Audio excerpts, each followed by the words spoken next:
Olá pessoal, tudo bem? Hoje nós iremos falar sobre as três chaves para a felicidade.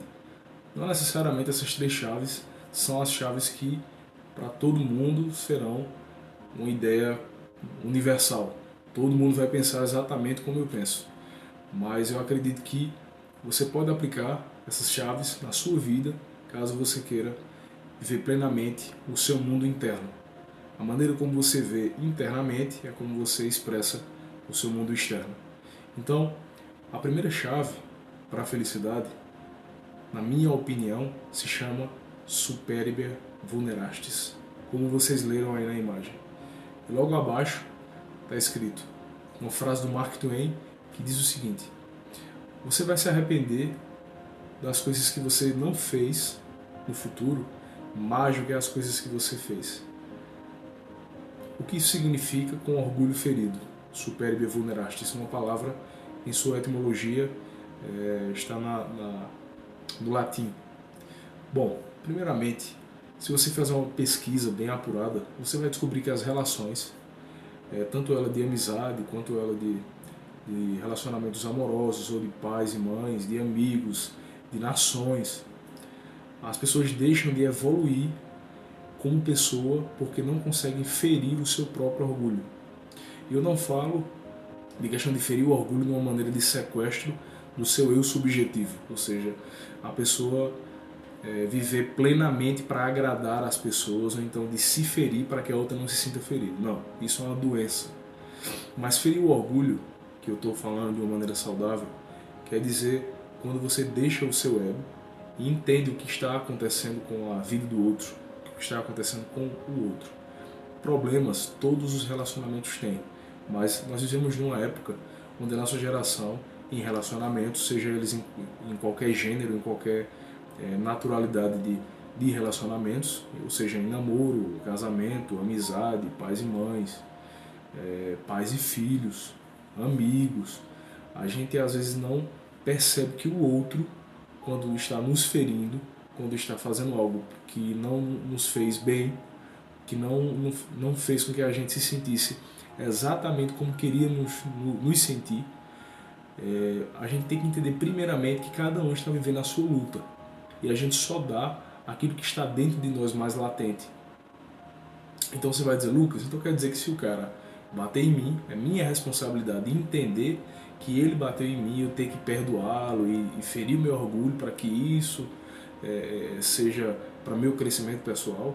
Ou então meu pai já bateu muito em mim, ou então minha esposa, o meu marido vive constantemente me humilhando, eu tenho que ferir o meu orgulho para que isso seja uma evolução para mim?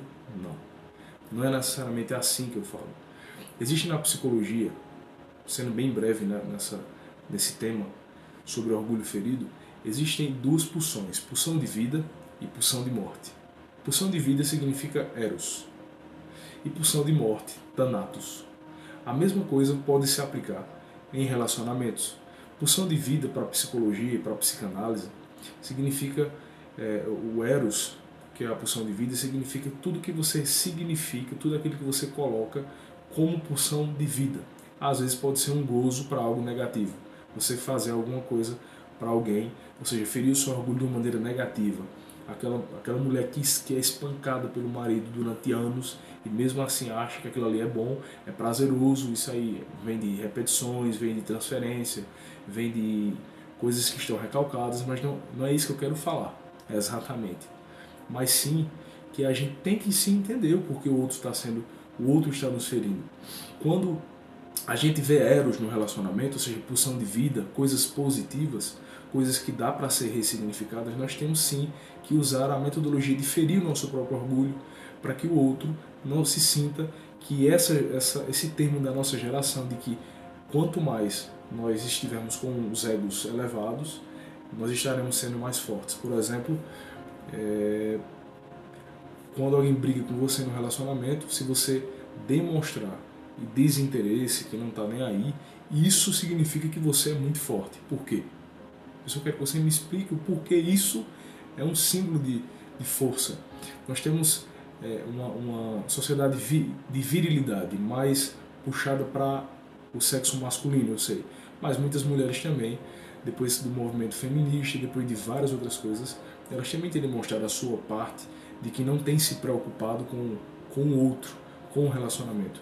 Então, se você conseguir ferir o seu próprio orgulho, entender que o outro está sendo ferido, que o outro vive uma batalha interior até com essas atitudes, se isso não passar do limite, ou seja, se ele não fazer coisas que passem do seu limite, é necessário que você tente ferir o seu próprio orgulho, o seu próprio ego, para que o seu relacionamento seja entendido como necessário. Ferir o orgulho é necessário para que você permaneça no relacionamento em equilíbrio, não necessariamente com zen, ou amor, tal, paz. Às vezes você vai ferir o orgulho com briga, com uma maneira não tão boa, não que isso seja bom, mas às vezes para manter um relacionamento e ferir o seu próprio orgulho, você tem que citar as coisas positivas e as coisas negativas. Por exemplo, você tem que dizer o que a pessoa faz de bom e dizer o que a pessoa também faz de uma maneira desgostosa para o seu relacionamento. Isso é necessário. Você tem que fazer isso aí. É como se você estivesse dizendo assim, poxa, você faz isso de errado, isso me fere, mas eu amo você, vamos tentar mudar, é isso. E quando tiver Eros, quando tiver Thanatos, que muita gente me perguntou, Lucas, tu tá falando que é para ferir o orgulho, mas se eu der minha cara a tapa, eu vou receber um soco maior do que o que eu já levei na vida, dos meus pais, do meu relacionamento, do meu marido, da minha esposa, de quem for. Você tá errado, cara. Quanto mais a gente se priva, se protege, a gente está fazendo a coisa mais certa. Mas na realidade, não é que temos que ferir o nosso orgulho em todas as situações, mas em situações que sabemos que temos que ferir. Aquele pai que você não quer conversar, que você não quer pedir perdão, aquela esposa que você está há dias, há meses ou até anos sem conseguir ter um relacionamento porque você não consegue dizer que está errado, mesmo que seja num ponto de vista dela em que você tem que entender que nem todo mapa é território, ou seja, relacionamentos são dois singulares se pluralizando. São pessoas diferentes, então temos que ferir o nosso orgulho para podermos permanecer em um relacionamento e podemos evoluir. Você vai se sentir bem quando você sentir necessário ferir o seu orgulho. Isso pode ser com seu colega de trabalho, pode ser com seus familiares, pode ser com seu cônjuge, pode ser com seu namorado ou namorada, pode ser com seu filho, pode ser com seu pai, pode ser com qualquer pessoa, com seu chefe, pode ser consigo mesmo. Fira o seu próprio orgulho e consiga evoluir como pessoa. Deixando só uma história para que a gente entenda essa parte. Um dia um monge, ele estava andando na rua e ele recebeu um soco de um vândalo, de uma pessoa que não concordava com suas crenças. E esse monge, ele passou a mão no rosto e disse para a pessoa o seguinte, ele disse, me desculpe por não ter percebido antes que você está ferido, porque quando você me bate, eu percebo mais que você está ferido do que o impacto que o seu soco me trouxe. Então, esse tipo de pensamento não faz você levar o soco e dizer realmente o soco foi muito... o impacto foi muito grande, mas eu compreendo porque você me bateu. Realmente a responsabilidade é minha de entendê-lo e perdoá-lo. Não é assim que eu quis dizer. Mas tanto na parte física quanto na parte psicológica, emocional, filosófica de como você vê a situação, você tem que entender que o outro, ele só tem dentro dele aquilo que ele está vivendo de uma maneira latente. Já dizia uma frase de Gabriel Goff, se eu não me engano, que ele fala o seguinte: todas as pessoas do mundo estão enfrentando uma luta interior que você desconhece. Por isso, sempre seja gentil. Você nunca vai se arrepender de ser gentil. Então, não é necessário você estar andando com essa pessoa se caso ela passe do seu limite. Você tem que entender que ela está passando por alguma coisa. Então, por isso que Mark Twain fala que no futuro, que o futuro é uma ilusão, depois a gente vai falar sobre isso, é uma das 3 chaves, mas o futuro, que é algo que se passa a cada segundo, você pode não conseguir entender agora, mas pode ser que lá na frente você se arrependa de coisas que você deveria ter feito no agora, que é a única coisa que existe. Tá bom? Essa é a primeira chave, ferir o orgulho quando for necessário. E quando não for necessário, quando o relacionamento, seja ele em qualquer gênero, dá pulsão de morte, não faça. Então vamos agora para a segunda chave da felicidade. A segunda chave para a felicidade é expressada em uma frase, uma das frases mais importantes para a minha vida e eu acredito que para a sua vida também vai significar muita coisa. Não se preocupe se você não entender do início, mas a frase é: qual a dor que você quer sarar no mundo? Quais são as suas dores? Eu provo a você que várias pessoas, em pesquisas que eu tenho feito durante a minha vida, mesmo sendo ainda jovem, mas pesquisando sobre a vida de grandes pessoas, eu descobri que elas passaram por várias dores para que pudessem ser e pudessem fazer o que fizeram. Como, por exemplo, Martin Luther King, que eu gosto muito de falar sobre ele. Ele não acordou de repente assim e disse, você é ativista. Não. Ele primeiramente passou na pele, exatamente, ser negro.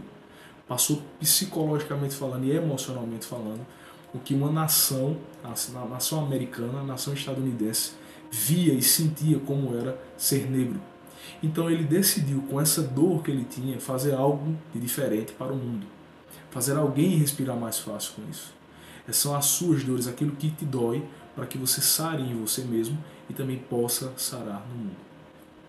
Outras pessoas, como Anthony Robbins, que se você pesquisar sobre a biografia dele, você vai entender que ele passou por várias coisas na sua infância e ele conseguiu ter os insights, entender o porquê aconteceu tudo aquilo com ele. Como a gente estava falando na primeira chave, sobre a dor do outro, você entender o que o outro está ferido, ele conseguiu entender isso e fez com que ele se tornasse um psicólogo na prática, um psicólogo que muitas pessoas acham que ele é só apenas motivacional, mas ele trabalha com a questão da PNL.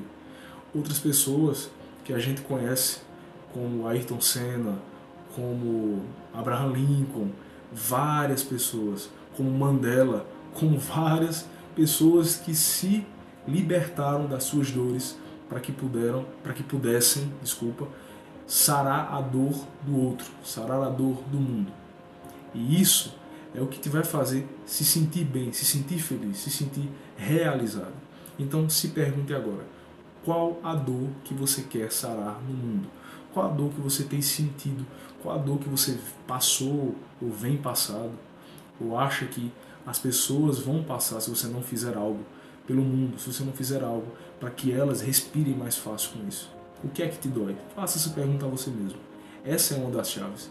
Mark Twain também fala uma frase bem interessante sobre isso, que ele diz o seguinte, ele fala, os 2 dias mais importantes da vida são o dia em que você nasce e o dia em que você descobre o porquê. Não descobrir o porquê no sentido de sina, como eu havia falado, não no sentido de predestinação, não no sentido de que você está predestinado a ser daquele jeito, que Deus fez algo para que você se tornasse quem você é, mas sim você ter o insight de dizer, poxa, peraí, velho, eu passei por isso, eu senti isso aí, não me senti bem com a coisa que aconteceu comigo. E eu sei que outras pessoas também passam por isso, ou então vão passar por isso, e eu quero prevenir que isso aconteça. Para pensar. No e-book que eu escrevi o ano passado, eu falei sobre um tópico sobre profissão. E eu falei que existem 3 tipos de pessoas nas suas profissões. A primeira pessoa é a que trabalha por aspiração, por gostar, por se sentir bem, por achar que aquilo ali é importante para o mundo, mas não necessariamente ter passado por algo. A segunda coisa é ter isto na família, ou seja, sua família trabalha com alguma coisa, você também trabalha com isso. E existem as pessoas que sentiram uma dor e não querem mais que ninguém sinta essa dor, inclusive você. Não necessariamente eu aconselho você a estar sentindo dor e fazer algo pelo outro de uma maneira desordenada. Eu cito até um exemplo no livro, que uma pessoa drogada ela não pode ajudar outra pessoa a não se drogar. Existe essa crença na minha cabeça que uma pessoa, quando está muito destruída, ela não pode ajudar outra pessoa. Mas se você conseguir passar pela sua dor com a ajuda de outras pessoas, com a ajuda própria, com você mesmo, ferindo o seu próprio orgulho para conseguir se ajudar, você vai entender que você pode sarar essa dor que você sentiu em outras pessoas e sarar no mundo, seja ela uma grande massa, ou seja ela em uma pessoa apenas. Uma vez eu vi que uma pessoa falou sobre o que é sucesso. Ele disse: sucesso é rir com frequência, é fazer com que uma redimida sociedade, uma flor, uma criança respeite você, é fazer com que você compreenda que vai ser traído por falsos amigos, é ser criticado por pessoas que você respeita, é fazer as pessoas respirarem mais fácil com a sua existência. Então pense nisso, pense qual é a dor que você tem sentido, pense que o dia mais importante da sua vida foi o dia em que você nasceu, mas também o outro dia, se você ainda não conseguiu encontrar, é o dia em que você vai descobrir o porquê você nasceu, para não ser apenas mais uma pessoa, mas conseguir sarar essa dor do mundo. E essa é a segunda chave para a felicidade. na minha opinião. Sare a dor no mundo. Mark Twain também falou que se as pessoas estivessem conformadas, não existiriam heróis. Não tome para si a síndrome do herói, que você tem que fazer tudo de uma vez só, ou que as pessoas necessitam de você para tudo, mas escolha algo para que você tenha fome de vida. Seja latente isso para que você sare essa dor, sim, no mundo. Vamos agora para a última chave para a felicidade. Viva o agora. Eckhart Tolle uma vez falou a seguinte frase: o agora sempre existiu. Nunca houve um momento em que não houvesse o agora. Nem nunca haverá. O que ele quis dizer é que o futuro é ilusório.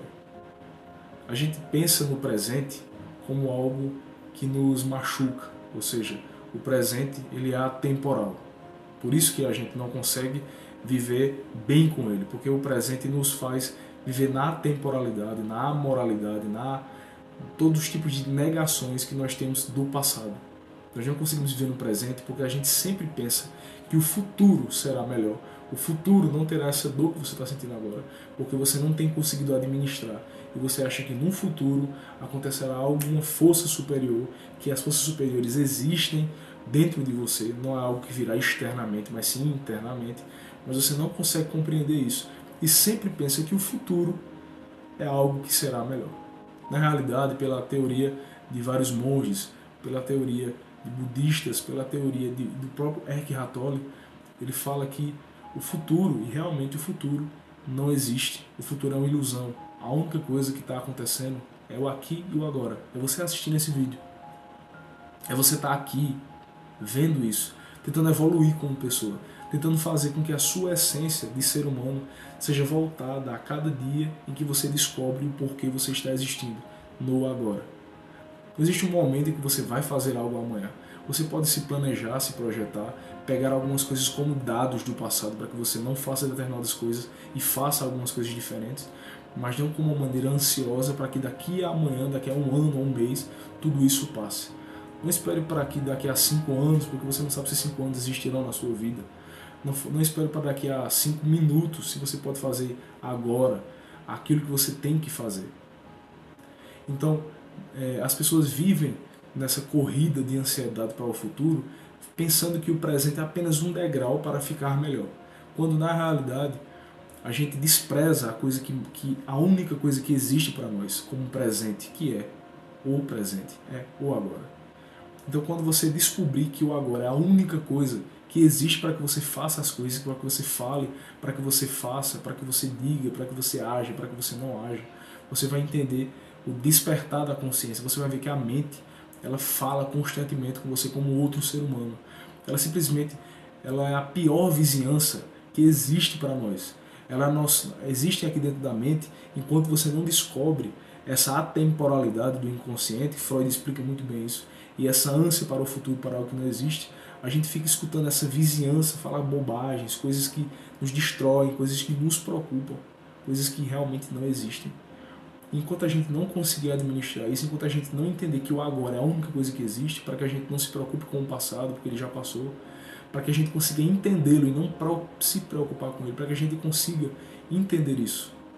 Então, vivendo o agora é como se fosse dizer que nunca houve o futuro, mas que já aconteceu o passado e eu consigo entendê-lo. E consigo entender, principalmente, que o agora é a única coisa que existe. Eu não preciso explicá-lo. Eu só tenho que entender e aceitá-lo, que é a única coisa real, a única coisa que dá para ser vivida, é o agora. Então, espero que essas 3 chaves tenham te libertado de ideias, de crenças, de coisas que te faziam ser limitado, ser limitada. Que você possa entender que evoluir, mesmo no agora, mesmo ferindo o orgulho e mesmo sarando as dores do mundo, é algo que tem que ser diariamente, a cada segundo, a cada momento. Então eu espero que você tenha compreendido, que algumas coisas tenham sido esclarecidas e que você possa comentar aí embaixo o que você achou, que você possa compartilhar também e deixar a sua contribuição para o canal. Se inscreva no canal se não for inscrito, deixa aí as notificações para que você possa receber os vídeos novos do canal e no próximo vídeo eu estarei te esperando. Go Evolution Everyday.